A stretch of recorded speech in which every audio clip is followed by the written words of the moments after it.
Shalom Bapak Ibu Saudara yang masih dalam Tuhan, dimanapun Bapak Ibu Saudara yang masih dalam Tuhan saat ini, saya ajak Bapak Ibu Saudara untuk kita siapkan tubuh, jiwa, dan roh kita untuk kita bisa memuji dan menyembah Tuhan. Yesus, Tuhan, dengan hati yang tulus Tuhan, kami hampir tanpa hadirat-Mu. Kami rindu untuk memuji dan menyembah-Mu. Mari layakkan seluruh keberadaan hidup kami, Tuhan, untuk kami boleh memuji dan menyembah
Kuasa-Mu sanggup memulihkan setiap jemaat-Mu Tuhan.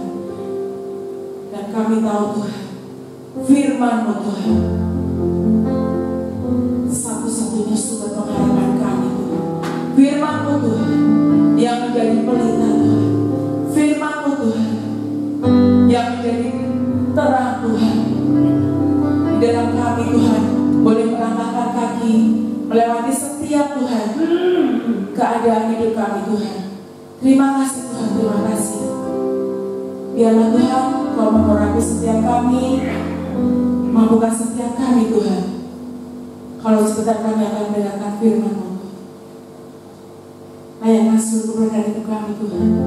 Biarlah setiap hati kami menjadi seperti tanah Tuhan, yang gembur Tuhan, yang sudah dibaca Tuhan, yang siap untuk ditaburi kebenaran firman-Mu Tuhan. Biarlah firman-Mu Tuhan menjadi rema dalam kehidupan setiap kami Tuhan. Terima kasih Tuhan.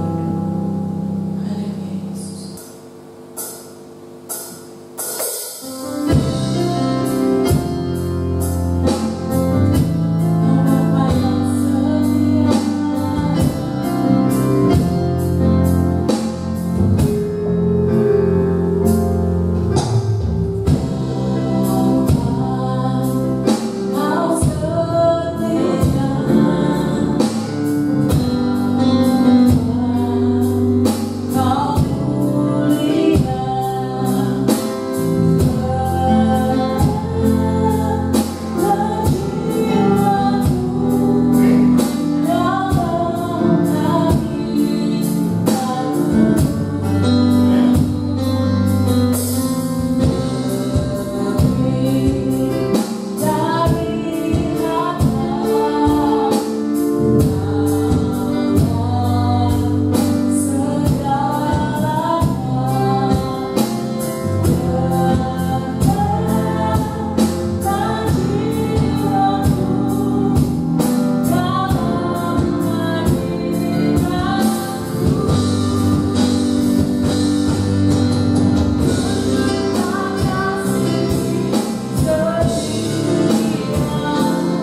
dalam nama Tuhan Yesus Kristus kami sambut firman-Mu. Haleluya. Amin. Shalom, jemaat Tuhan yang diberkati Tuhan. Kita masih ada di dalam suasana pandemi. Tetapi hendaknya jangan membuat kita takut dan khawatir, sebab hidup dan mati kita adalah milik Tuhan. Dan jika Tuhan ada di dalam hidup kita, pasti Tuhan punya rencana yang terbaik atas segenap kehidupan kita. Jemaat yang diberkati Tuhan, pada saat ini saya akan menyampaikan kebenaran firman Tuhan perihal takdir atau nasib. Kita seringkali mendengar di dalam kehidupan kita sehari-hari perihal kata takdir atau nasib. Jika seseorang itu menerima sebuah realita kehidupan, maka akan disebut sebagai, wah, itu adalah takdir, atau itu sudah nasib.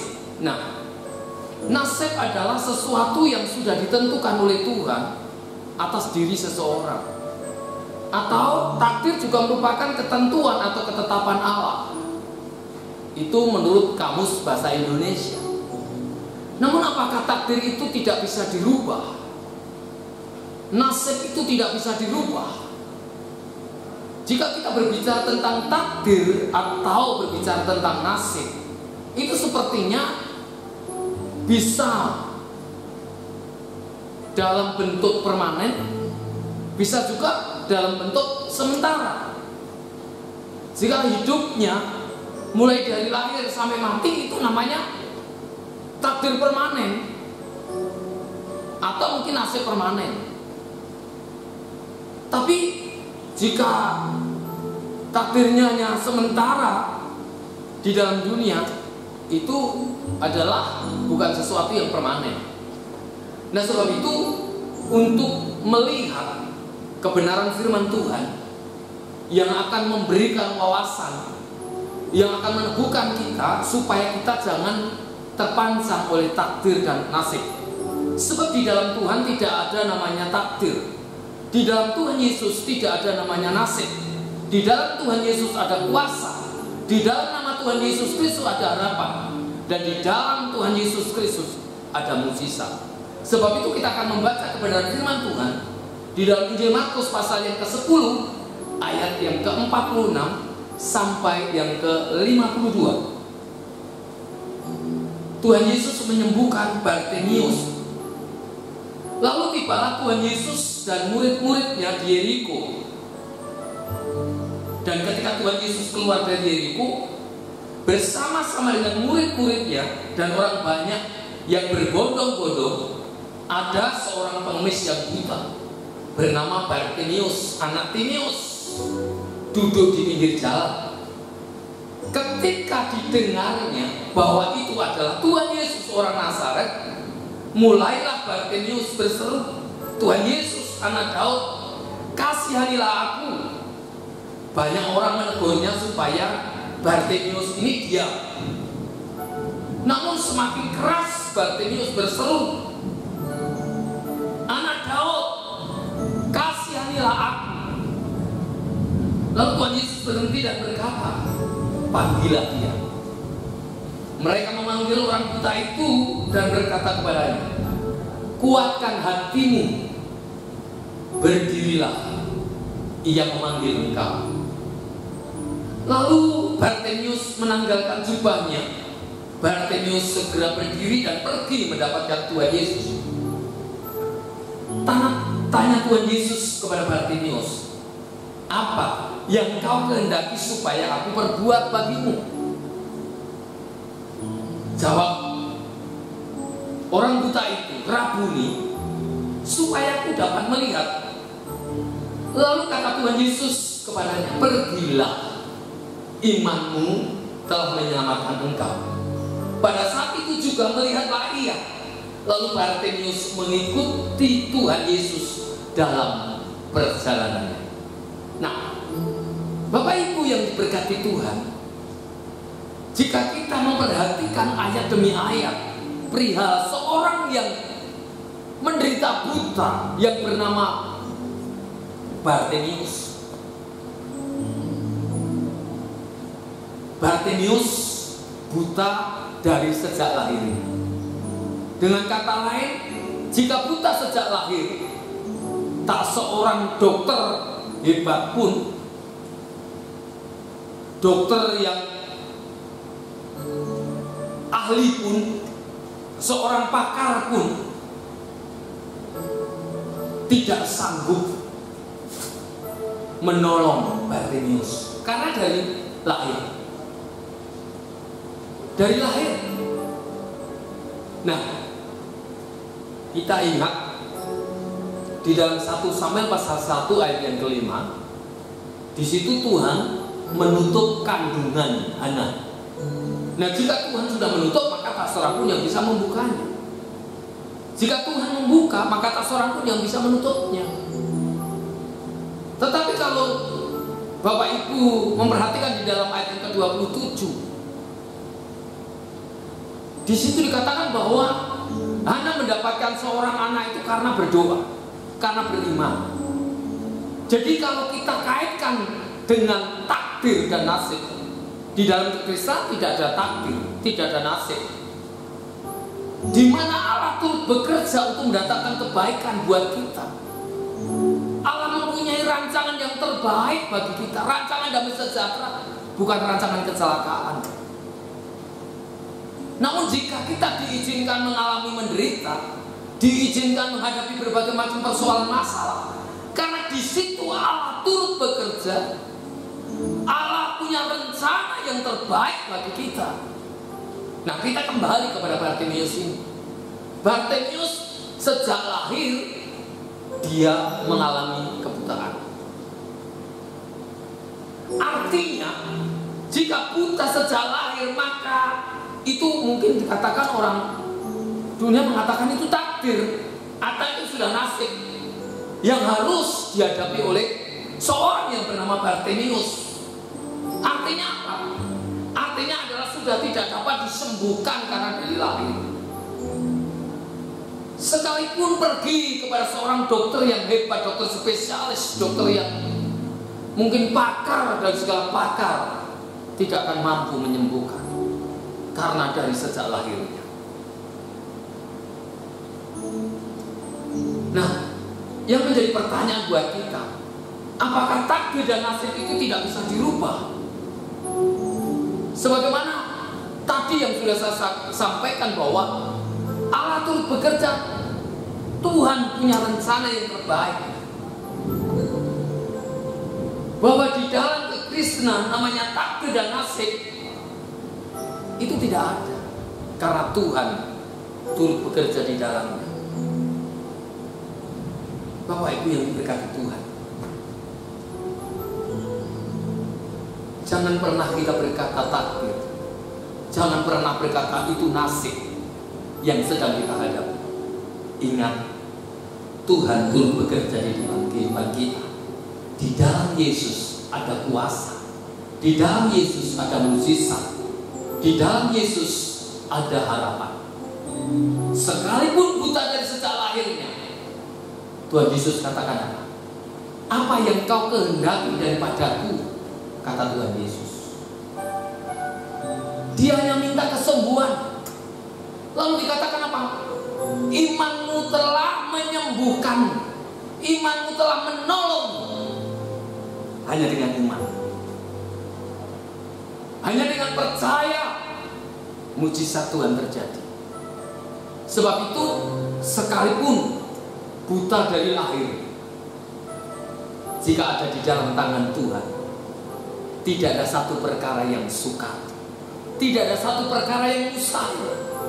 Allah terlalu sanggup dan terlalu mampu untuk menyembuhkan seorang yang bernama Bartimius. Karena Bartimius ini buta sejak dari lahirnya, maka hidupnya bergantung kepada orang lain. Poin yang kedua, hidupnya bergantung kepada orang lain. Dengan kata lain, hidupnya hidup karena belas kasihan orang lain. Ini artinya, Bapak Ibu yang diberkati Tuhan, artinya dia tidak bisa menghidupi untuk dirinya sendiri. Dia hanya bergantung kepada orang lain, pertolongan dari orang lain. Karena dia pekerjaannya seorang pengemis, hidup bergantung mengandalkan belas kasihan orang lain. Ada keterikatan terhadap orang lain, ketergantungan kepada orang lain, seolah-olah hidupnya bergantung pada orang. Karena hanya orang itulah yang sanggup menolong dan sanggup membantu. Ini yang seringkali terjadi di dalam kehidupan kita. Terkutuklah orang yang senantiasa mengandalkan manusia. Namun diberkati bagi setiap orang yang senantiasa mengandalkan kekuatannya kepada Tuhan. Ingat, masa depan kita sungguh ada dan harapan kita tidak pernah akan hilang. Jangan pernah merasa hutang budi kepada orang lain yang telah berbuat baik kepada kita. Justru melalui orang lain yang telah berbuat baik kepada kita, tunjukkan kepada orang itu supaya hidup kita menjadi berkat, supaya kita bisa berdampak, bisa menyalurkan berkat itu kepada orang lain, bisa memberkati orang lain, bisa meneguhkan orang lain. Jangan merasa hutang budi, karena Tuhan pakai orang itu untuk memberkati kita, agar kita juga menjadi berkat bagi orang lain. Bapak Ibu yang diberkati Tuhan, jangan pernah merasa kita berhutang budi kepada orang lain, tetapi justru apa yang telah dilakukan orang lain terhadap kita, kita mau terus berkarya, kita terus berbuat sesuatu untuk orang lain juga. Saya yakin maksud dan tujuan orang lain memberkati kita supaya kita juga menjadi berkat, sehingga kita tidak merasa hutang budi dan mengucap syukur Tuhan pakai orang itu untuk menjadi saluran berkat bagi kita, dan kita juga bisa menjadi berkat bagi orang lain. Jemaat yang diberkati Tuhan, hanya dengan bersandar sepenuh kepada Tuhan, jika itu sebuah takdir kata dunia atau sebuah nasib, itu bisa dirubah dengan hati yang beriman, dengan hati yang percaya, bergantung sepenuh kepada Tuhan. Jangan bergantung sepenuh kepada manusia. Sebab kalau kita bergantung kepada manusia, kita akan mengalami kekecewaan. Tetapi jika kita bergantung sepenuh kepada Tuhan, Tuhan tidak akan membuat hati kita kecewa. Yang ketiga, Bartimeus mulai sadar bahwa bergantung kepada manusia itu terbatas. Dia tadinya kan pekerjaannya mengemis, meminta-minta, bergantung pada orang lain. Mungkin hari ini bisa memberkati, hari berikutnya memberkati, dan seterusnya memberkati. Tapi manusia terbatas. Bergantung manusia itu terbatas. Tetapi bergantung kepada Tuhan tidak pernah terbatas. Ada 1001 macam cara yang akan Tuhan kerjakan di dalam segenap kehidupan kita. Ketika didengarnya bahwa itu adalah Tuhan Yesus orang Nazaret, mulailah Bartimeus berseru, Tuhan Yesus anak Daud, kasihanilah aku. Lalu Bartimeus menanggalkan jubahnya. Bartimeus segera berdiri dan pergi mendapatkan Tuhan Yesus. Bartimeus tahu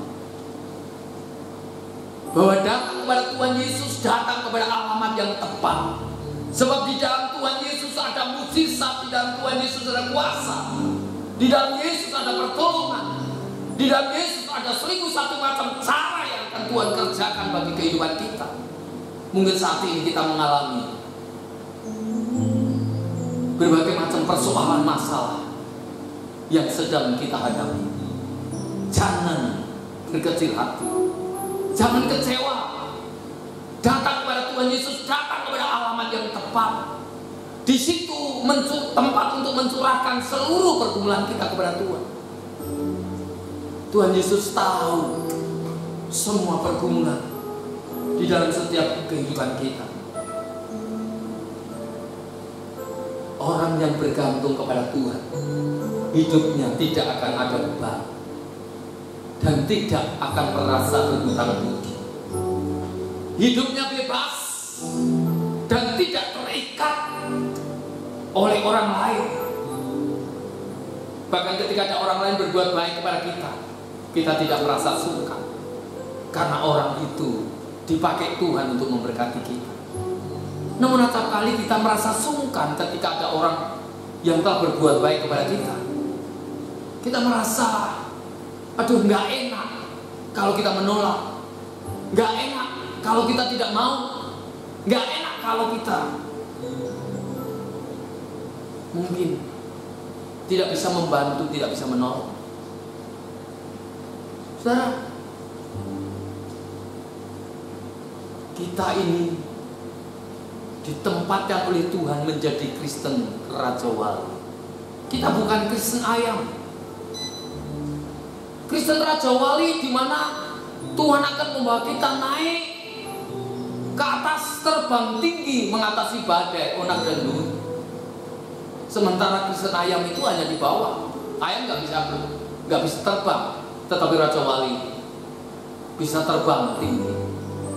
Coba saudara, ketika posisi kita di atas, area pandangan kita itu luas, jangkauan kita luas, karena tidak terhalang oleh apapun. Tetapi ketika ada di bawah, pandangan kita sempit, pandangan kita terbatas. Sebab itu Tuhan membawa kita akan naik, bukan turun. Tuhan terus akan membawa kita naik, bagaikan Raja Wali terbang tinggi. Kristen Raja Wali memiliki area yang jangkauan yang sangat luas, pandangannya bebas, tidak terbatasi oleh apapun. Melihat berkat itu sungguh sangat besar. Tapi kalau di bawah, berkat itu kecil. Sebab itu, bergantunglah sepenuh kepada Tuhan. Sandarkan hidup kita kepada Tuhan. Andalkan kuasa Tuhan, di mana di dalam Dia kuasanya tidak pernah terbatas. Kuasanya tidak pernah terbatas. Dia Allah yang sangat luar biasa. Jangan pernah berkecil hati, jangan merasa minder. Apapun latar belakangmu, apapun status sosial hidupmu, jika engkau ada di dalam tangan Tuhan, Tuhan akan membuat kita berharga dan mulia. Tuhan akan menjadikan kita indah di hadapan-Nya. Sebab itu, di dalam Tuhan Yesus tidak ada nasib, tidak ada takdir. Sebab semua bisa dirubah, karena Tuhan punya rencana yang terbaik bagi kita. Tuhan punya maksud yang indah di dalam kehidupan kita. Tuhan rancangannya rancangan damai sejahtera, hari depan yang penuh dengan harapan, karena Dia punya kuasa yang tidak pernah terbatas. Dan kita mandalkan kepada Allah kita yang punya kuasa tak terbatas itu. Mari kita sama-sama satukan hati kita. Kita naikkan pujian. Tak terbatas kuasa-Mu Tuhan, semua dapat Kau lakukan.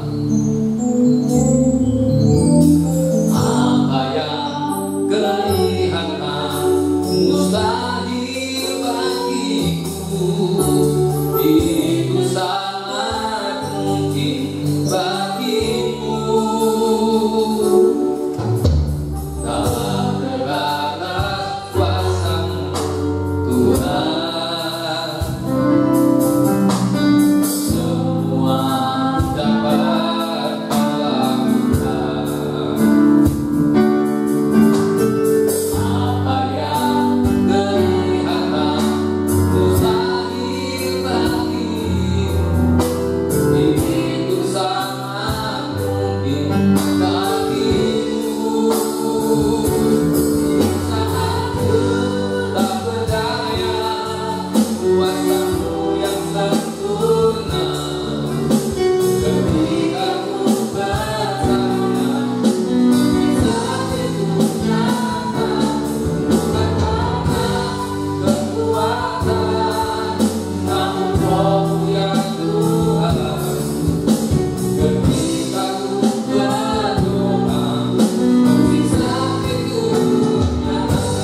dikatakan imanmu telah menolongmu, imanmu telah menyelamatkanmu, dan imanmu itu telah memberkatimu. Hanya dengan iman, percaya kepada Tuhan, maka semua yang namanya takdir, semua yang namanya nasib bisa dirubah di dalam Tuhan. Sekalipun mungkin orang berkata, gak mungkin, itu kata orang. Tetapi di dalam Tuhan Yesus ada kuasa, di dalam Tuhan Yesus ada mujizat. Jangan pernah batasi kuasa Tuhan. Jangan pernah meragukan akan kuasa Tuhan. Bahkan sanksi terhadap pertolongannya. Detik ini juga, saat ini juga, Tuhan akan menolong, Tuhan akan menyembuhkanmu, Tuhan akan memberkatimu, dan Tuhan akan memulihkan seluruh hidupmu. Karena kuasa Tuhan tidak pernah terbatas. Di saat ku tak berdaya, kuasa-Mu yang sempurna. Ketika ku percaya, mujizat itu nyata. Bukan karena kekuatan Roh-Mu ya Tuhan. Ketika ku berdoa, mujizat itu nyata.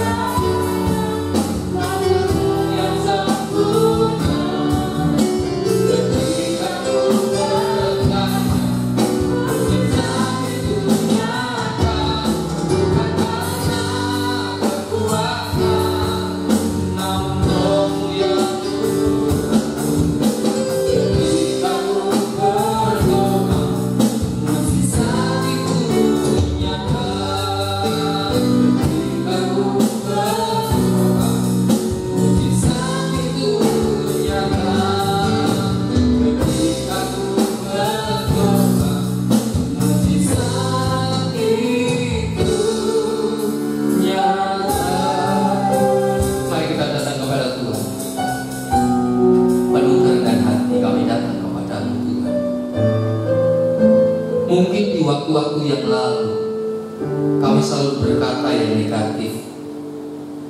Kami selalu kurang mempercayai akan kuasa. Bahkan mungkin kami sanksi terhadap kuasa. Namun pada saat ini Engkau mengingatkan kami kembali bahwa di dalam Tuhan ada kuasa.